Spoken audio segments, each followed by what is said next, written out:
الشيطان الرجيم بسم الله الرحمن الرحيم وصلى الله على محمد وعلى آله الطيبين الطاهرين الذين أذهب الله عنهم الرجس وطهرهم تطهيرا اللهم صل على محمد وآل محمد ولعنة الدائمة الباقية على أعدائهم ومنكر فضائلهم وغاصب حقوقهم أجمعين من يوم عداوتهم إلى قيام يوم الدين أما بعد يا عباد الله أوصيكم ونفسي بتقوى الله فإن التقوى خير الزاد وبها المعاد وتنفع يوم لا ينفع فيه مال ولا بنون إلا من أتى الله بقلب سليم وصلى الله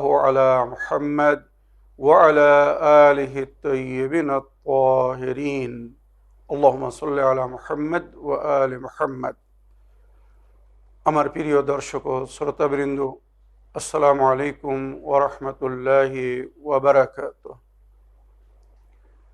আপনাদের সকলকে আন্তরিক সালাম ও শুভেচ্ছা জানিয়ে আজকের অনুষ্ঠান ইসলাম ইন বাংলায় আপনাদেরকে স্বাগতম জানাই। আশা করি আপনারা যে যেখানে আছেন ভালো আছেন, কুশল ও মঙ্গলে আছেন, সুখে থাকুন, শান্তিতে থাকুন, সমস্ত প্রকারের দুঃখ কষ্ট থেকে মুক্তিতে থাকুন। আল্লাহ রব্বুল আলামিনের কাছে এই কামনা করি। যারা অসুস্থ আল্লাহ তাদেরকে সুস্থতা দান করুন, যারা ঋণে ভুগছে আল্লাহ তাদেরকে ঋণ মুক্তি করুন, আমিন ইয়া রাব্বাল আলামিন। এই দোয়ার সঙ্গে আজকের পর্ব শুরু করতে চলেছি। বিনা কোনো ভূমিকায় সরাসরি আপনাদের পাঠানো প্রশ্নের উত্তর দিতে চাই। তাই আসুন দেখি কোথা থেকে কে কি প্রশ্ন করছেন।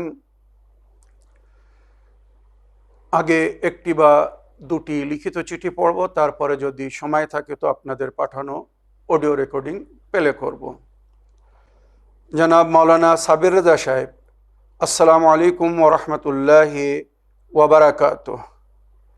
আমি আব্দুল্লাহ বলছি পশ্চিমবঙ্গ থেকে। আপনাকে অসংখ্য ধন্যবাদ জানাই আমাদেরকে সুন্দর শিক্ষা দেওয়ার জন্যে। আল্লাহ রাব্বুল আলামিন আপনাকে নেক হায়াত ও নেক হেদায়েত দান করুন। মাওলানা সাহেব, আপনি একটি এপিসোডে বলেছিলেন যে কবর প্রতিদিন আমাদেরকে কিছু আওয়াজ দেয়, কবর প্রতিদিন আমাদেরকে কিছু বলে ডাক দেয় যে তোমরা কবরে আসার আগে প্রস্তুত হয়ে এসো, কবরের দুনিয়ায় আসার আগে নিজের জন্যে সমস্ত ব্যবস্থা করে এসো। মাওলানা সাহেব, ওই যে আওয়াজ দেয় কবর, যেটি নবী করিম সাল্লাল্লাহু আলাইহি সাল্লাম নিজের সাহাবীদেরকে শুনিয়েছিলেন যে কিভাবে কবর মানুষকে প্রতিদিন ডাক দেয়। সুতরাং আপনি যদি ওই রওয়ায়াতটি একটু আমাদেরকে পড়ে শোনাতেন বা তার ব্যাখ্যা করতেন, আমরা অনেক উপকৃত হতাম। মাওলানা সাহেব, আমাদের মধ্যে অনেকেই আছে যারা নিজের ভবিষ্যৎ নিয়ে চিন্তা করে না, নিজের পরকালের চিন্তা করে না। তারা ভাবে পরকালে যা হবে তখন দেখা যাবে, কিন্তু পরকাল যদি তারা একবার নিজের চোখে দেখত তাহলে এই ধরনের মন্তব্য কখনো করতো না। মাওলানা সাহেব, আপনি তাদেরকে সজাগ করার জন্যে, তাদেরকে স্মরণ করানোর জন্যে পরকাল বিষয়ে যেন তারা একটু ভাবে, তাই আপনার কাছে অনুরোধ করছি আপনি ওই রওয়ায়াতটি একটু ব্যাখ্যা করে বলবেন যে কবর আমাদেরকে কি কি বলে আর কি কি ভাবে আমাদেরকে প্রস্তুত হয়ে যেতে বলেছে বা যেতে বলা হয়েছে। আপনাকে অসংখ্য ধন্যবাদ জানাই আমাদেরকে সুন্দর শিক্ষা দেওয়ার জন্যে। আসসালামু আলাইকুম ওয়া রাহমাতুল্লাহি ওয়া বারাকাতুহু। আমি আব্দুল্লাহ পশ্চিমবঙ্গ থেকে আপনাকে প্রশ্ন করছি। ওয়ালাইকুম আসসালাম ওয়া রাহমাতুল্লাহি ওয়া বারাকাতুহু। আমার প্রিয় ভাই আব্দুল্লাহ সাহেব, আপনার চিঠি লেখার জন্যে আপনাকে অসংখ্য ধন্যবাদ জানাই। আপনি যেটা বলেছেন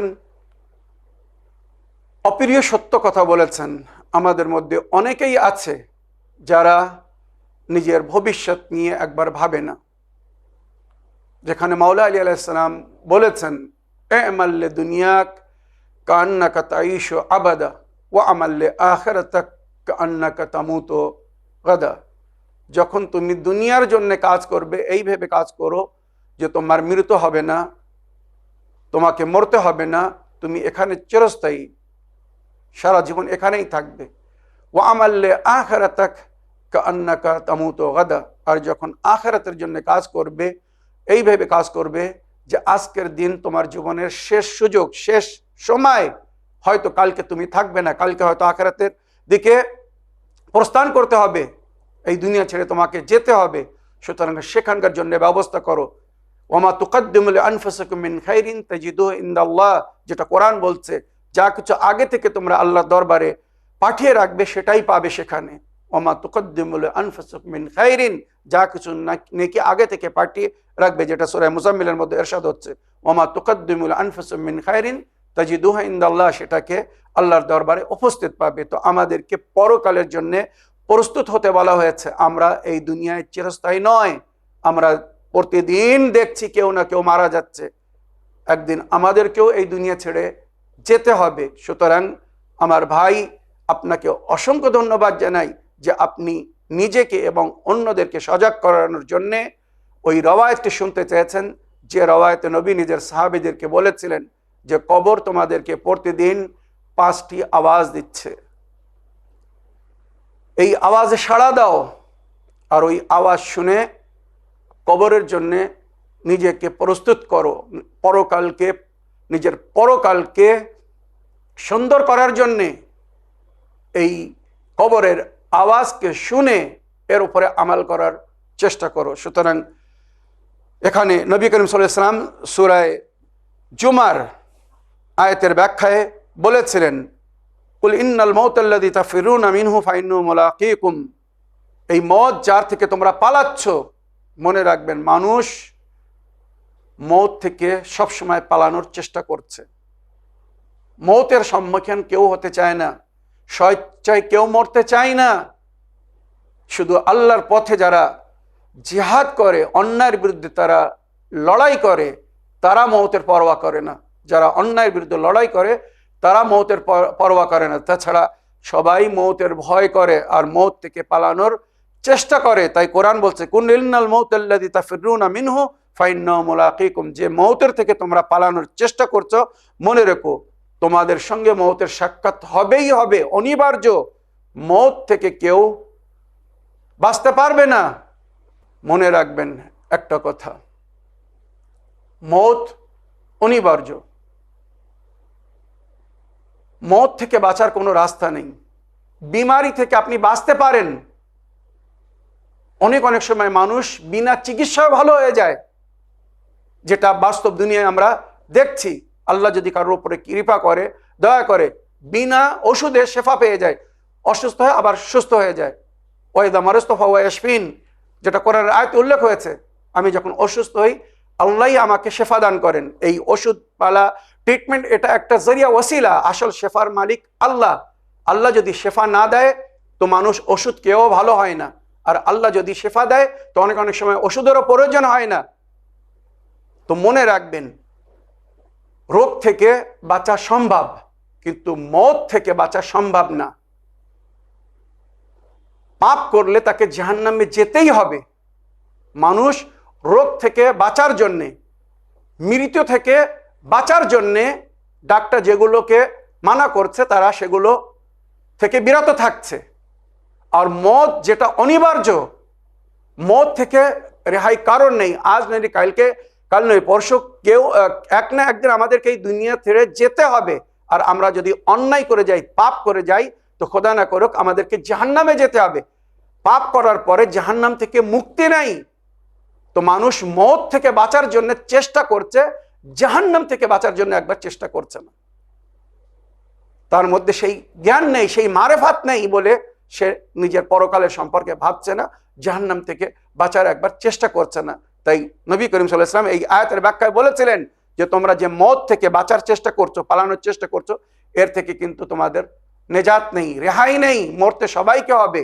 আর সবচেয়ে মজার কথা, আজ যদি আপনি কাউকে জিজ্ঞাসা করেন যে তুমি জান্নাতে যেতে চাও, সবাই বলবে আমি জান্নাতে যেতে চাই।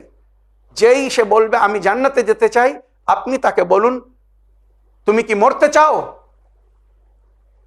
সে সঙ্গে সঙ্গে মানা করবে না আমি মরতে চাই না। জান্নাতে যেতে চায়, মরতে রাজি না। আর না মরে কেউ জীবিত জান্নাতে যেতে পারবে না, এটা কিন্তু অপরিহার্য সত্য কথা, বাস্তব। না মরে কেউ জান্নাতে যেতে পারবে না, কিন্তু মানুষ জান্নাতে যাওয়ার আশা নিয়ে আছে, মরতে কেউ রাজি না।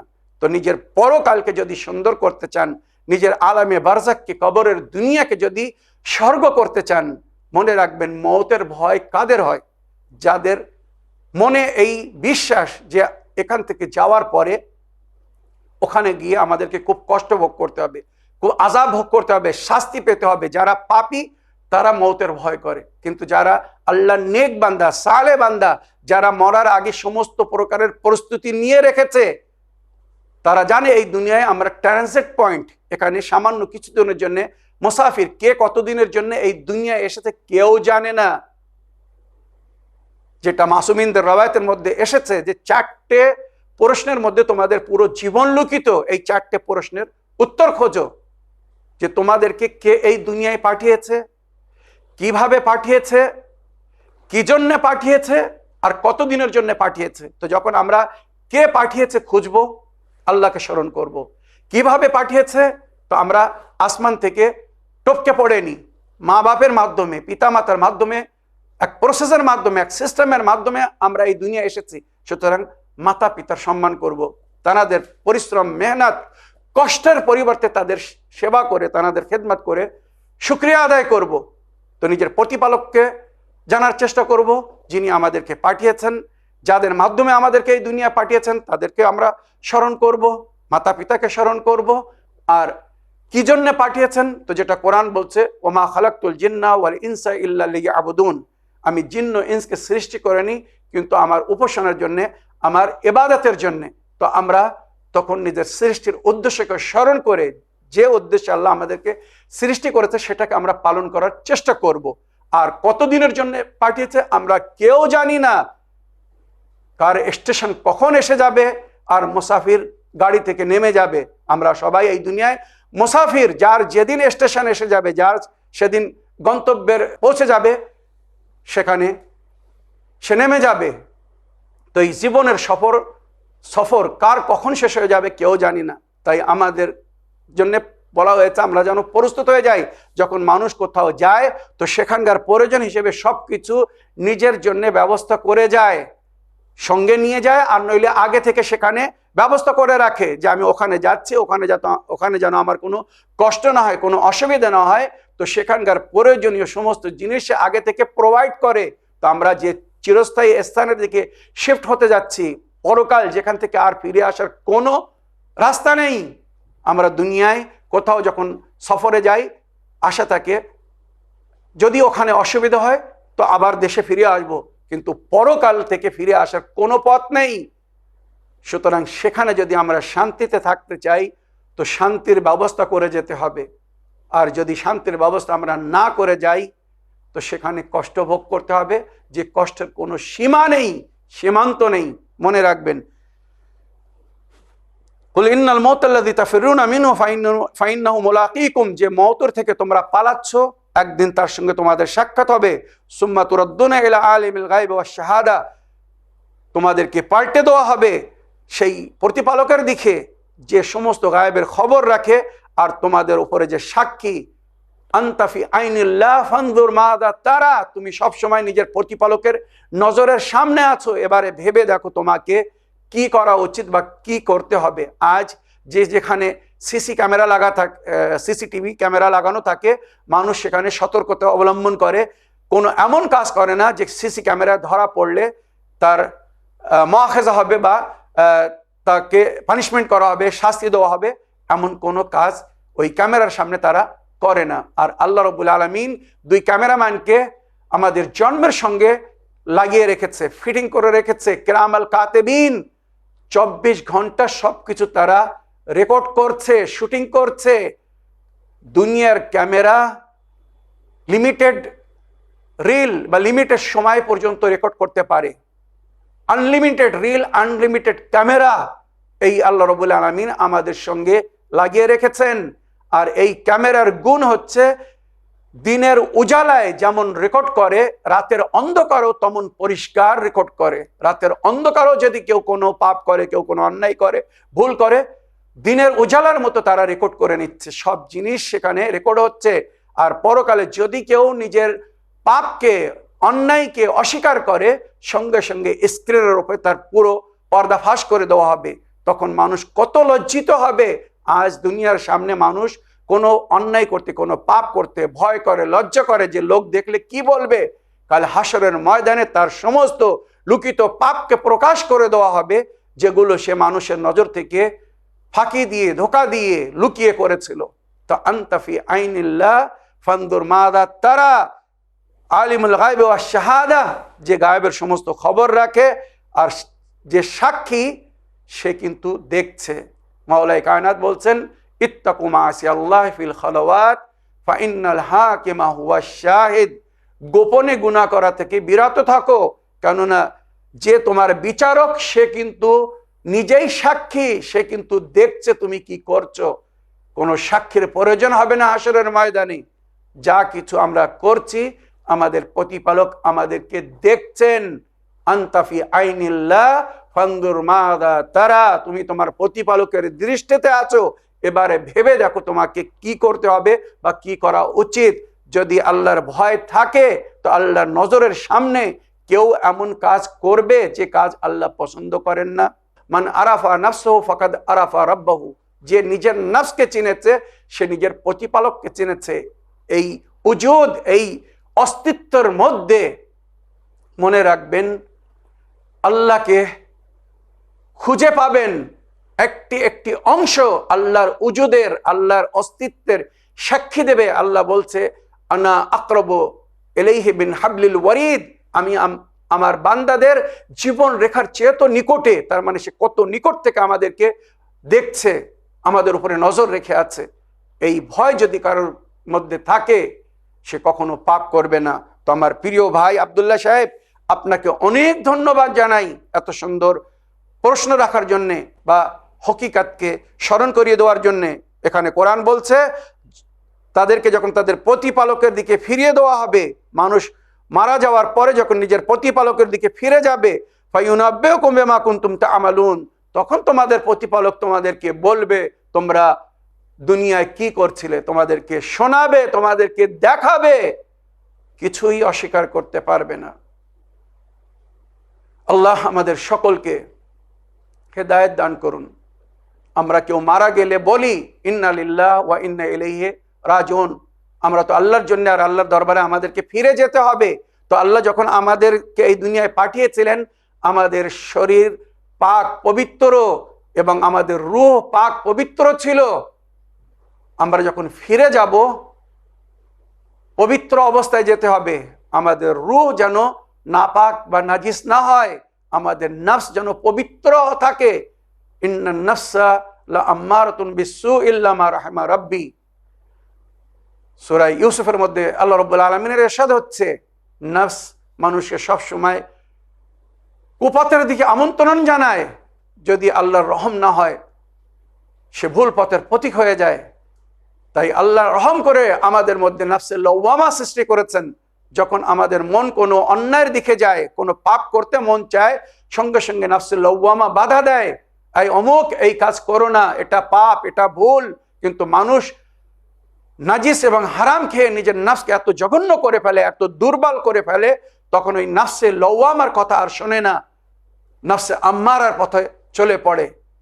এবারে শুনুন, নবী করিম সাল্লাল্লাহু আলাইহি ওয়াসাল্লাম বলছেন, কবর তোমাদেরকে প্রতিদিন আওয়াজ দেয়, আনা বাইতুল ফকর ফাহমিলু ইলাইয়া কানজান, আমি অভাবের ঘর, দরিদ্রর স্থান, আমার কাছে কিছু নেই, যা তুমি নিয়ে আসবে ওটাই তোমার হবে। কবর খালি জায়গা, ওখানে কিছু নেই।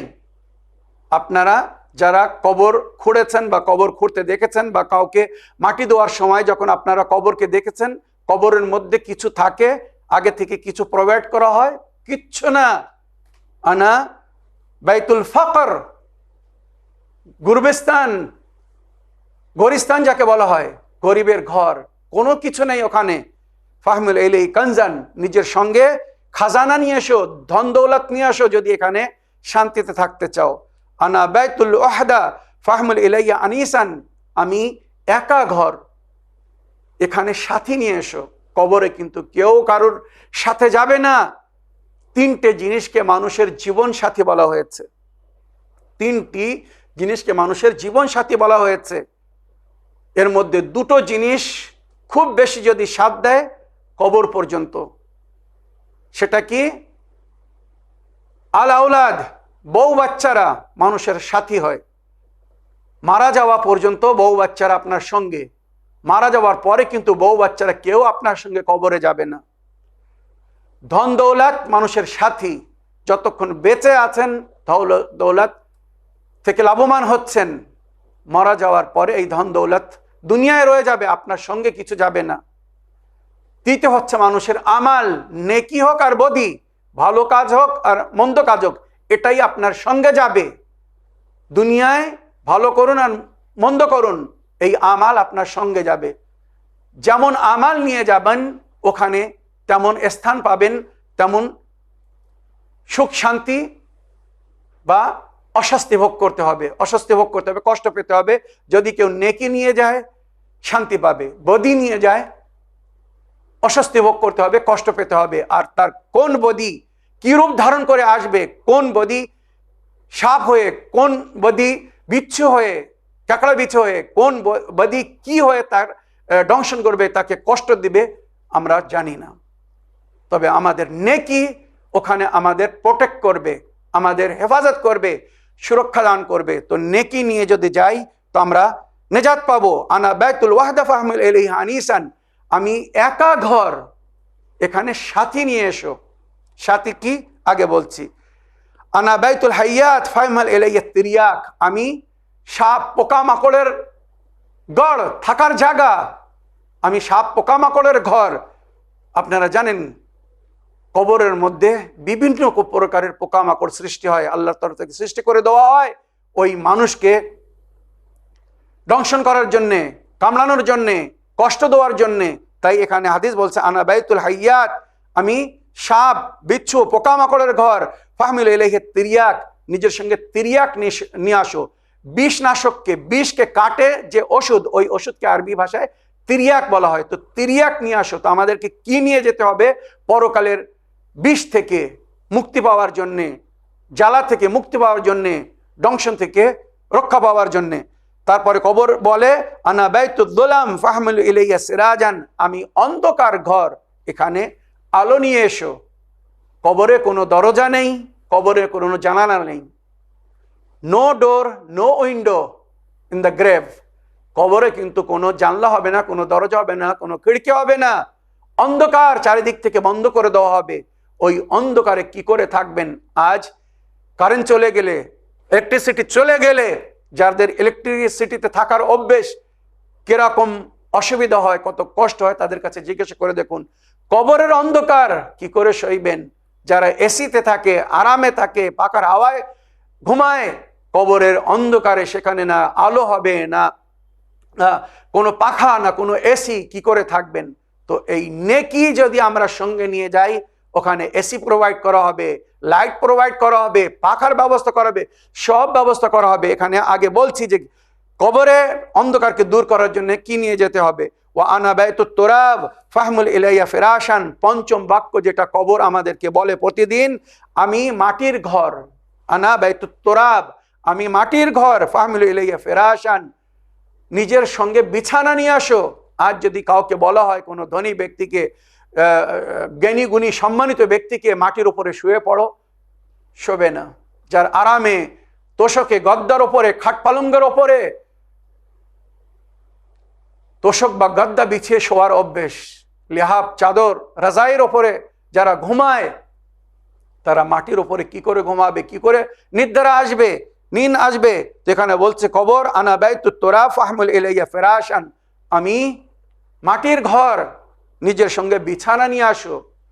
যে যেমন বিছানার জন্যে অমলা প্রোভাইড করবে, কবরের দুনিয়ায় যে পয়সা, যে মুদ্রা, যে দ্রব্য প্রোভাইড করার জন্যে ফেরেশতারা চাবে যে মুদ্রা দাও, ওকে শরীয়তের ভাষায় বা আরবি ভাষায় বা পরকালের ভাষায় বলা হয়েছে, কোরআন ও হাদিসের ভাষায় ওকে বলা হচ্ছে অমলা। কবরে ফেরেশতারা অমলা চাবে, অমলা দাও, অমলার পরিবর্তে তোমাকে খাট পালঙ্গ দেওয়া হবে, তোষক দেওয়া হবে, গদ্দা দেওয়া হবে, ফার্নিচার দেওয়া হবে, বেডশিট দেওয়া হবে, চাদর দেওয়া হবে, লিহাফ দেওয়া হবে, যা যা চাইবেন, এসি, পাখা, মানে এটা বোঝানোর জন্য বলছি, সব কিছু প্রোভাইড করা হবে, শান্তির সমস্ত সব কিছু সেখানে রাখা হবে, দেওয়া হবে আলামে বারজাকে।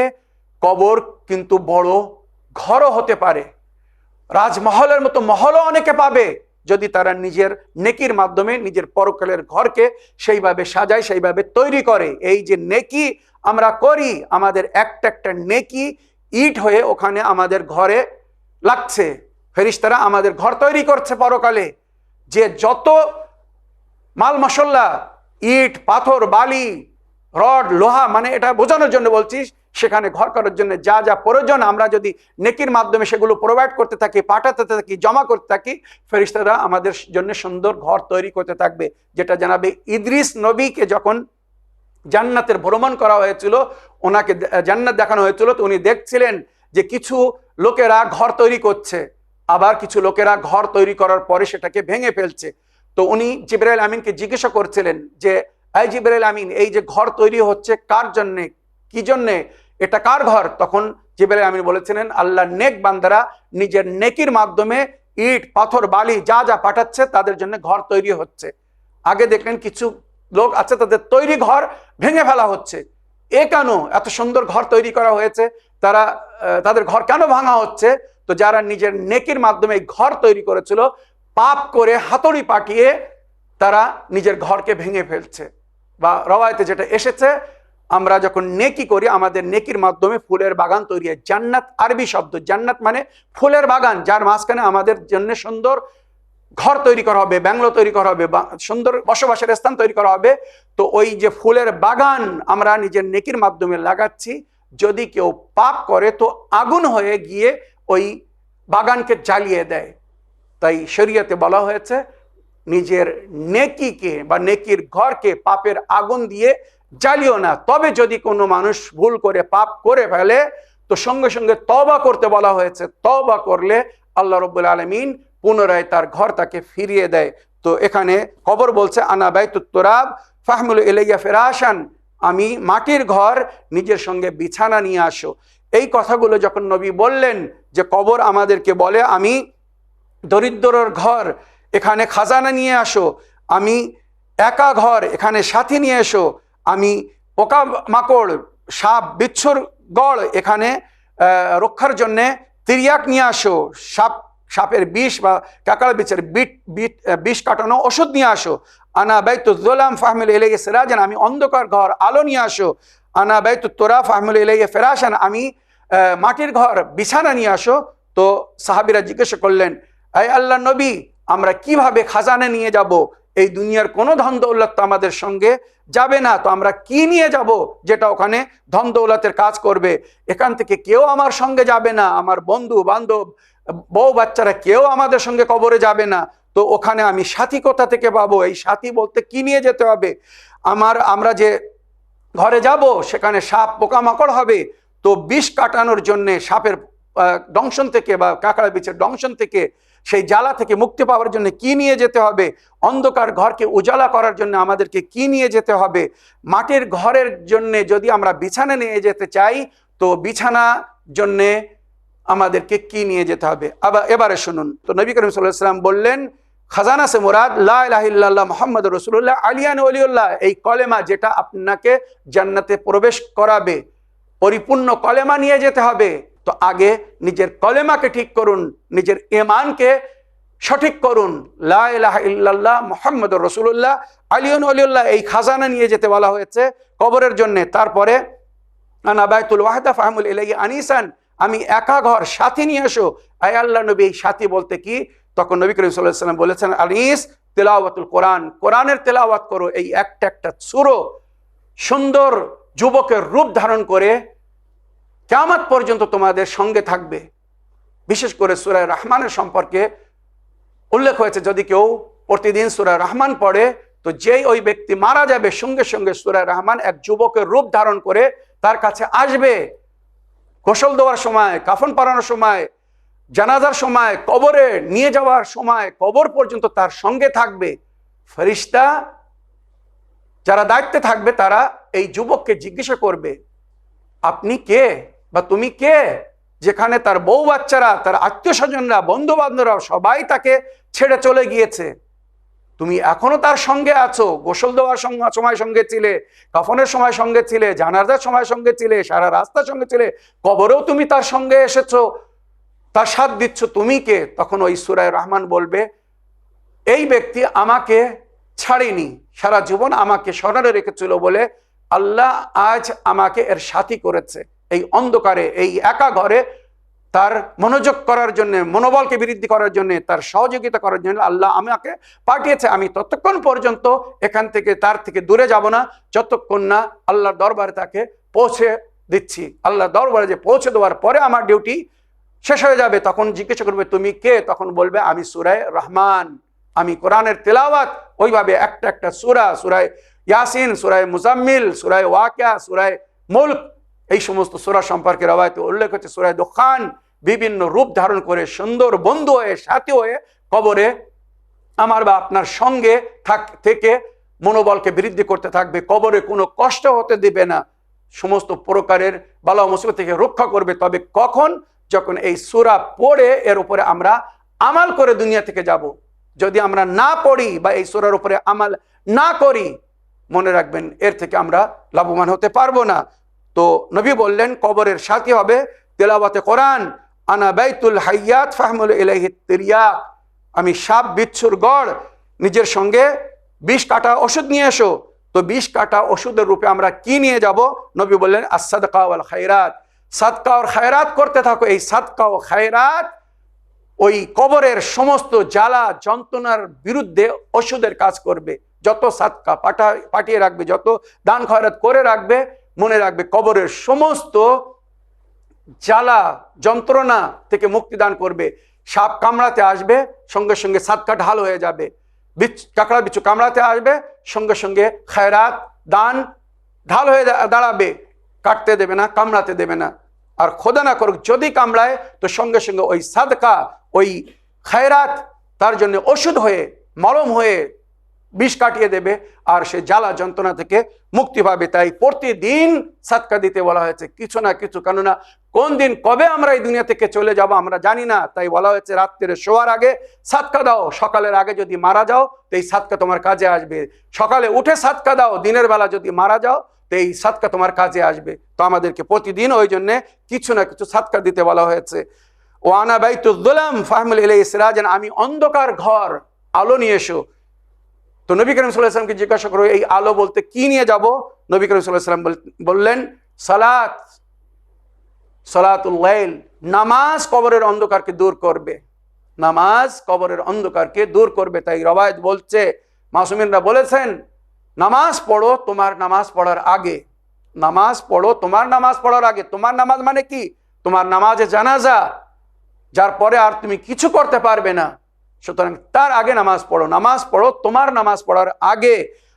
আর বিশেষ করে নামাজের সব মনে রাখবেন, সালাতুল লাইল, রাতের অন্ধকারে যে আমরা নামাজটা পড়ি, ওই নামাজ কবরের অন্ধকারকে দূর করে দেবে, কবরের অন্ধকারকে নিবারণ করবে, কবরের অন্ধকারকে আলোকিত করবে, উজ্জ্বল করে দেবে, কবরকে সুন্দর করে দেবে। যে যত নামাজে সব পড়বে তার কবরের মঞ্জিল তত আসান হয়ে যাবে, আলমে বারজাকে সে তত শান্তিতে থাকবে। আর শেষ কথা হচ্ছে, আনা বাইতুত তুরাব ফাহমুল ইলাইহি ফিরাশান, আমি মাটির ঘর, মাটির বিছানা, মাটির ওড়না, কিছু নেই ওখানে, নিজের সঙ্গে বিছানা নিয়ে আসো। নবী আল্লাহ, আমরা এখান থেকে কি করে বিছানা নিয়ে যাব? খাট, পালঙ্গ, তোশক, গদ্দা,